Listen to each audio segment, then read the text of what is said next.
Welcome to our channel. Today we how to verify create an appointment app using Square Appointments, full guide step by step clearly.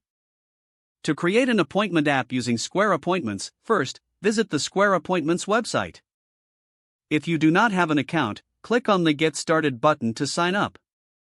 Fill in the required information to create your account. Once you have created your account, log in to access your dashboard. From the dashboard, locate the Appointments section in the sidebar menu.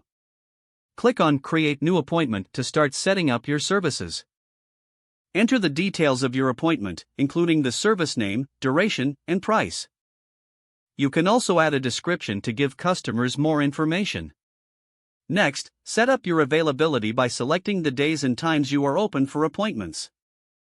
Remember to consider any breaks you may need during your schedule.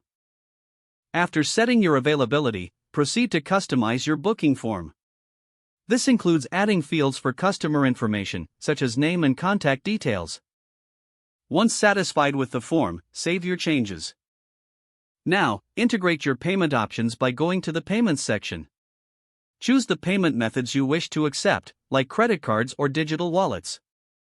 Next, create a booking link that you can share with your customers.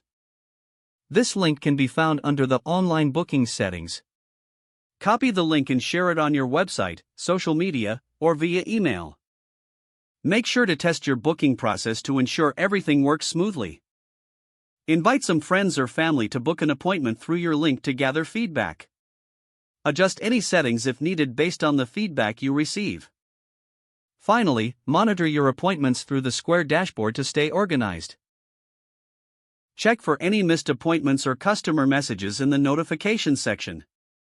With these steps, you will have successfully created an appointment app using Square Appointments.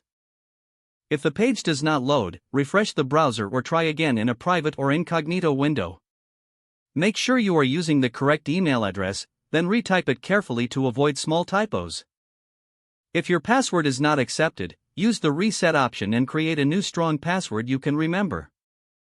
Check your spam folder for verification or security emails, then complete any requested confirmation steps.